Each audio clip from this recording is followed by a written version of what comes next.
हरे कृष्णा। राधे राधे दोस्तों, कैसे हैं आप सभी लोग। आशा करती हूँ कि आप सारे फ्रेंड्स बहुत ही ज़्यादा अच्छे होंगे। मैं भी बिल्कुल ठीक हूँ और आप सभी मित्रों का मेरे चैनल इंडियन ब्लॉग विद शिखा में बहुत बहुत स्वागत है। सो फ्रेंड्स, आज की इस वीडियो में मैं आप सभी के साथ शेयर करने जा रही हूँ लड्डू गोपाल बाल गोपाल की यानी कि कन्हैया जी की हम छठी उत्सव कब मनाएंगे और पूजा की विधि क्या होगी। तो आज की इस वीडियो में मैं यही शेयर करने वाली हूँ। जैसा कि हम सभी जानते हैं, जन्माष्टमी का पर्व अभी बीता है, उसके ठीक 6 दिन के बाद हम छठी उत्सव मनाते हैं। तो आज की पूजा विधि देखते हैं। सबसे पहले हमें कलश की स्थापना करनी है। सर्वप्रथम हमें गणेश जी की पूजा करनी है। यहाँ पे आप देख सकते हैं कि मैंने जो है कलश की पूजा कर ली और गणेश जी की पूजा हमने कर ली, क्योंकि गणेश जी की पूजा सर्वप्रथम होती है। कलश की स्थापना मैं इसलिए बताती हूँ क्योंकि छठी का उत्सव है, भगवान का उत्सव है, भगवान की छठी है। ऐसे में सभी देवी देवताओं को आमंत्रित करना, उनकी पूजा करना विशेष माना जाता है। तो इसलिए कलश की स्थापना करते हैं। इसके पश्चात धूप दीप प्रज्वलित करके हम जो है अपने बाल गोपाल की छठी उत्सव मनाएंगे। अब सबसे पहले क्या करना है, हमें अपने बाल गोपाल को सुंदर स्नान कराने के लिए मालिश करनी है। जैसे कि आप सभी जानते हैं, जब बच्चे जन्म लेते हैं तो उनकी मालिश विशेष रूप से की जाती है।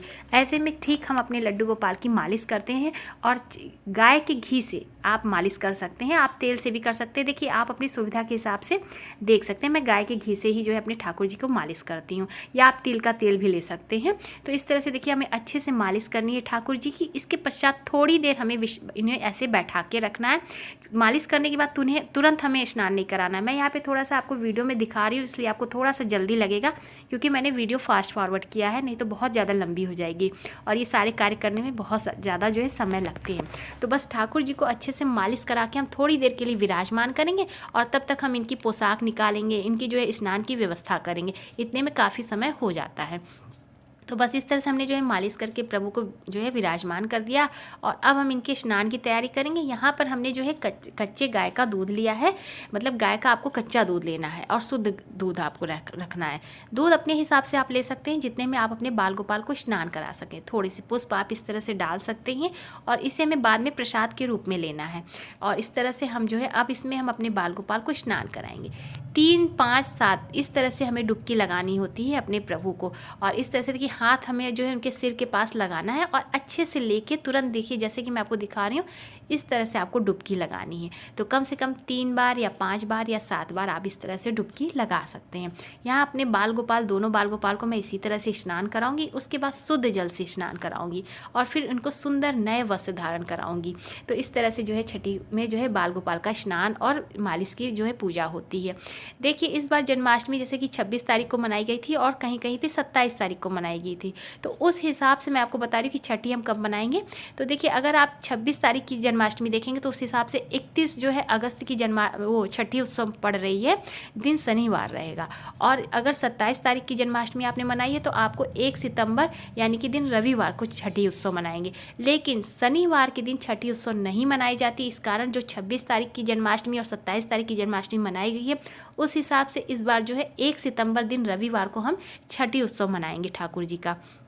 तो बस इस तरह से देखिए हमने सुंदर से प्रभु को शुद्ध जल से और बढ़िया इत्र के जल से स्नान करा दिया है और अच्छे से इनको हम पोंछेंगे। यहाँ पे मैंने थोड़ा सा वीडियो फास्ट किया है, आपको लगेगा कि थोड़ा सा तेज, लेकिन बहुत हल्के हाथों से, बहुत ही जो है हल्के हल्के से प्रभु को मालिश करनी है, हल्के हल्के से स्नान कराना है, हल्के हल्के से प्रभु को इस तरह से पोंछना है। और अंग पोषण करने के बाद हम प्रभु को सुंदर आभूषण धारण कराएंगे, पूजा और इनको वस्त्र नए धारण कराएंगे। देखिए यहाँ पर ये पीले रंग की, देखिए छठी में पीले रंग की पोशाक धारण कराने का विशेष महत्व होता है। तो आप इस तरह से पीले रंग की पोशाक ठाकुर जी को धारण कराएं और सुंदर सा श्रृंगार करें। बहुत ही अच्छा आनंद होता है। हाँ, भजन कीर्तन जरूर करें, क्योंकि और हाँ, सोहर का विशेष महत्व होता है, तो आप सोहर भी जो है कर सकते हैं। देखिए आजकल तो जो है आप यूट्यूब पे आप सर्च कर सकते हैं, सोहर के गीत भी हो सकते हैं। अगर आप लोग सब लोग मिलके गाने बजाना कर सकते हैं, वो भी बहुत अच्छा लगता है। तो मैं तो इस तरह से जो है भजन कीर्तन लगा लेती हूँ और इस हिसाब से अपनी पूजा करती हूँ। तो बस इस तरह से देखिए हमने अपने छोटे से बाल गोपाल को सुंदर नई पोशाक धारण करा दी है और अपने बड़े वाले ठाकुर जी को भी अच्छे से नई पोशाक धारण कराई है। इनको फिर हम जो है केसर चंदन और जो है अष्टगंध चंदन से हम इनको श्रृंगार करेंगे। इनके जो है माला वगैरह इनको अच्छे से पहनाएंगे।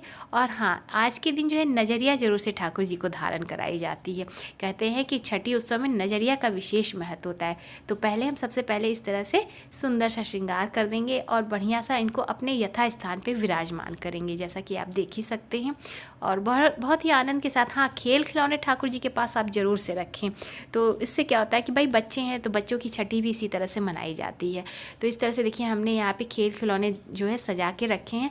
अगर देखिए कहीं कहीं पे ना जब जन्माष्टमी की चौकी रहती है उसको 6 दिन तक सभी लोग रखे रहते हैं और 6 दिन के बाद उसी चौकी पे पूजा करते हैं। ऐसा मैं भी करती हूँ। अगर आपके पास समय है तो आप इस तरह अगर आपने हटा दिया है जन्माष्टमी की चौकी तो भी आप अलग से चौकी लगा के सुंदर सा जो उनके खेल खिलौने सजा के और बैलून वगैरह लगा के तब छठी उत्सव मनाएं। आनंद आ जाता है क्योंकि ये प्रभु की छठी है, भगवान की छठी हम मनाते हैं।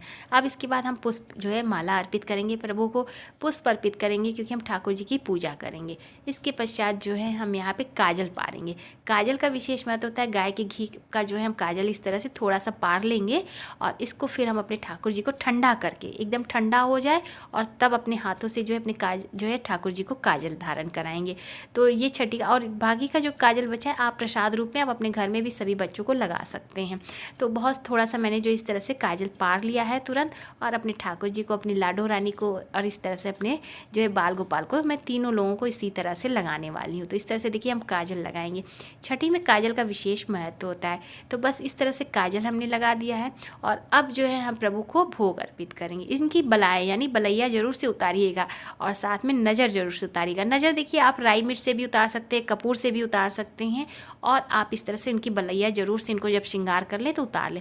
अब आप इनके लिए जो भी गिफ्ट लाए हैं छठी में देखिए मैं इनके लिए जो है पोशाक वगैरह लेके आई थी। कुछ हम यहाँ पे ठाकुर जी के पास दक्षिणा भी चढ़ाएंगे। हाँ, आप अपने हिसाब से देख लीजिए जो भी आपको प्रभु के लिए लगे आवश्यकता आप उनके लिए गिफ्ट ले आ सकते हैं, तो वो आप प्रभु को अर्पित करें। इसके बाद हम जो है नज़र से इस तरह से उतारेंगे। यहाँ पर मैंने जो है इस तरह से नज़र उतार लिया। इसके बाद जो घर की मुख्य चाबी वगैरह होती है, आपकी जो मेन घर की चाबी होती है वो आप ठाकुर जी के पास रखें और ऐसा आग्रह करें कि हे प्रभु मैं आपकी दासी हूँ और आप अब इस घर के मालिक हैं, आप ही जो है अपने घर को संभालें और आदेश दें कि हम किस तरह से करें। तो बस अपने घर की बागडोर अपने ठाकुर जी के हाथों में दे दें और तब देखिए प्रभु अपना जो है बागडोर संभालते हैं किस तरह से आपके घर को।